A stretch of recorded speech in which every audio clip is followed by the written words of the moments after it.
नमस्कार दोस्तों, मैं हूं डॉक्टर मोनिका और मैं आयुर्वेद के साथ पिछले 20 वर्षों से जुड़ी हुई हूं। आज के इस एपिसोड में हम बात करेंगे पीरियड्स कम होने की समस्या के बारे में।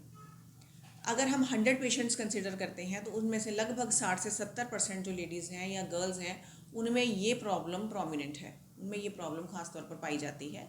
और इसी प्रॉब्लम के जो बढ़ता हुआ जो दर है वो बहुत ज़्यादा हम लोगों को परेशान कर रहा है। आज इस एपिसोड में हम इस प्रॉब्लम को 2 एज ग्रुप में बांट कर बात करेंगे।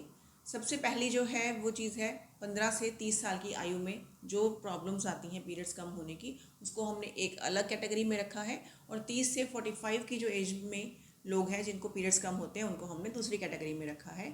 वजह ये है कि दोनों में जो पीरियड्स कम होने के जो कारण हैं वो दोनों में अलग अलग हो सकते हैं। सबसे पहले हम बात करेंगे 15 टू 30 जो फर्टिलिटी एज ग्रुप है उसमें पीरियड्स कम होने की क्या वजह हो सकती है। देखिए, सबसे पहली वजह है खून की कमी। आजकल का न्यूट्रिशन जो है वो बहुत ख़राब होता जा रहा है, बच्चे बैलेंस डाइट नहीं लेते हैं। उस वजह से कभी कभी मिनार्क जैसे कि जिसको हम बोलते हैं पीरियड्स शुरू होने की जो समय है 12 से लेकर 15 साल की जो एज है उसमें बच्चों में खून की भारी कमी आ जाती है। उस खून की कमी के चलते चलते जो पीरियड्स का रेगुलेशन है वो ठीक से नहीं हो पाता और बच्चों में पीरियड्स कम आने शुरू हो जाते हैं। यही समस्या फर्टिलिटी एज के ग्रुप में उन लेडीज़ को भी हो सकती है जो अपना आहार विहार ठीक नहीं रखती हैं, जिनकी डाइट प्रॉपर नहीं है, जिनका आयरन जो है वो कम रहता है, हीमोग्लोबिन कम रहता है, या प्रेगनेंसी के दौरान उनका हीमोग्लोबिन कम हो गया हो। हीमोग्लोबिन कम होने के भी बहुत से कारण हो सकते हैं। अगर आप जैसे बैक टू बैक आप चांस लेते हो, प्रेगनेंसी कंसीव करते हो और आपके बच्चों में ज़्यादा सही अंतर नहीं है, उसमें भी आपका हीमोग्लोबिन कम होने की जो समस्या है वो ज़्यादातर पाई जाती है। दूसरी चीज़ है जेनेटिक ट्रेट।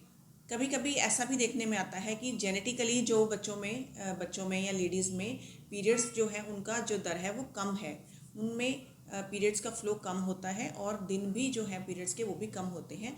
वो उनको जेनेटिकली इस तरह से होता है क्योंकि उनके पेरेंट्स में उनके मदर को या उनकी और ग्रैंड मदर्स को ये चीज़ होती है, तो वो जेनेटिकली ये जो ट्रेट है ये भी आगे चलकर ट्रैवल करता है। तीसरी चीज़ है थायराइड के इश्यूज़।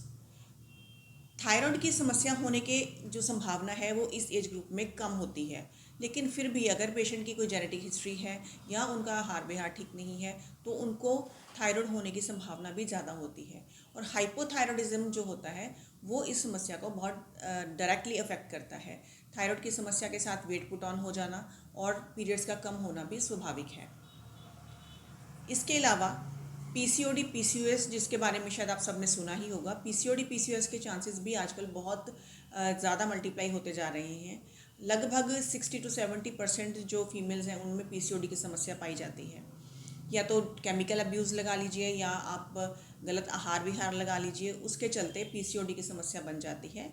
इसके अंदर क्या होता है, जो ओवरीज होती हैं उसमें छोटे छोटे सिस्ट बन जाते हैं और वो जो आपका हार्मोन्स का जो पूरा साइकिल है उसको सही से चलने नहीं देते हैं और आपको पीरियड्स की कमी आनी शुरू हो जाती है। कभी कभी पीरियड्स स्किप होने शुरू हो जाते हैं, पीरियड 2 to 3 मंथ्स लेट भी हो सकते हैं और अगर होते हैं तो केवल दवाई लेने से ही पीरियड्स होते हैं, तो ये भी एक बहुत बड़ी समस्या है।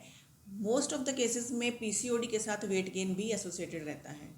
तो सिमिलरली ऐसा भी है कि अगर आप अपना खान पान पर ध्यान नहीं दे रहे हो और आपका वेट लगातार बढ़ता जा रहा है तो उससे भी आपको पीसीओडी की समस्या और पीरियड्स कम होने की समस्या, ये दोनों चीज़ें आपको आ सकती हैं।